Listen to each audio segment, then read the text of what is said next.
हमारी आज की कहानी का शीर्षक है सेठ के मंदिर का पुजारी।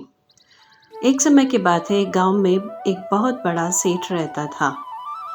उसके पास बहुत सा धन था।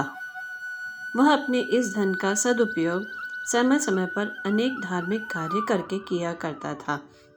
गांव वालों की मदद करना, गांव में बाग बगीचे बनवाना, बच्चों के लिए स्कूल बनवाना, कुएं तालाब खुदवाना इत्यादि अनेक कार्य वह करता था। उसने एक सुंदर सा मंदिर भी बनवाया था। उस मंदिर की देखभाल एक पुजारी बहुत भक्ति भाव से किया करता था। समय के साथ पुजारी बूढ़ा हो चला था। उससे अब मंदिर की देखभाल ठीक तरह से नहीं हो पा रही थी। उसने सेठ से दूसरा पुजारी रखने और उसे अपने कार्य से निवृत्त करने का आग्रह किया। सेठ ने आसपास के सभी गांवों में घोषणा करवा दी कि एक नए पुजारी का चयन किया जाएगा। उस सेठ की उदारता के बारे में सभी जानते थे, अतः हर कोई उस मंदिर का पुजारी बनना चाहता था। सेठ ने घोषणा करवा दी कि जो कोई पुजारी बनना चाहता हो वह पहले मंदिर के दर्शन करे और फिर उससे मिलने उसकी कोठी पर आ जाए। सेठ की कोठी मंदिर के सामने ही थी। वह अपनी छत से मंदिर आने जाने वालों पर नजर रखता था। मंदिर जाने के रास्ते में एक पत्थर गड़ा हुआ था। अधिकतर दर्शन करने वालों को उस पत्थर से ठोकर लगती थी। बड़े बड़े विद्वान पंडित मंदिर दर्शन करने जाते और फिर सेठ से मिलने के लिए कोठी पर जाते, लेकिन सेठ किसी से नहीं मिलता और अपने नौकरों से उन्हें कहलवा देता कि पंडित के रूप में उनका चयन नहीं हो सकता है। धीरे धीरे सभी लोगों में यह बात फैलने लगी थी कि सेठ तो किसी को पंडित के रूप में पसंद करता ही नहीं है। एक दिन एक साधारण सा दिखने वाला व्यक्ति उस मंदिर में दर्शन करने आया। उस व्यक्ति की नज़र उस पत्थर पर पड़ी। हालांकि उसे पत्थर से ठोकर नहीं लगी थी, लेकिन वह खड़ा होकर कुछ सोचने लगा। उसने आसपास देखा। पास ही कुछ मजदूर खुदाई का काम कर रहे थे। वह व्यक्ति उन मजदूरों से फावड़ा लेकर आया, उस पत्थर को खोदकर निकाला और ऐसी जगह फेंका कि किसी और को ठोकर ना लगे। न सिर्फ इतना, बल्कि पत्थर को खोदने से रास्ते में जो गड्ढा बन गया था उसे भी उसने मिट्टी डालकर समतल कर दिया।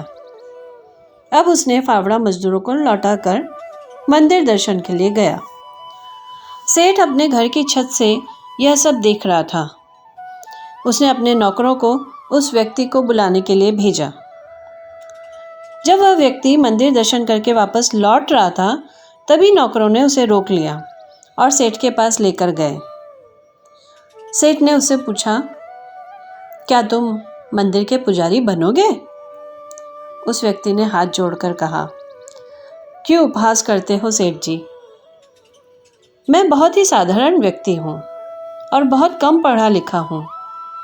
मुझे मंत्रोच्चार, पूजा पाठ, भगवान की सेवा आदि की कोई जानकारी नहीं है। आपने बड़े बड़े प्रकांड पंडितों को अपने मंदिर के लायक नहीं समझा, तो मुझ गरीब से क्यों मजाक कर रहे हो? सेठ हंसने लगा और उसने पूछा, अच्छा ये बताओ कि उस पत्थर से तुम्हें ठोकर नहीं लगी थी, फिर भी तुमने उसे क्यों हटाया? और न सिर्फ इतना, बल्कि पूरे रास्ते को फिर से समतल कर दिया। वह व्यक्ति बोला, उस पत्थर से हर आने जाने वाले को चोट लग रही थी। उन्हें दर्द हो रहा था, इसलिए मैंने उसे हटा दिया। सेठ बोला, यही देखने के लिए तो मैंने मंदिर के रास्ते में वह पत्थर लगवाया था। इतने दिनों से हजारों लोग और न जाने कितने प्रकांड पंडित मंदिर दर्शन के लिए आए।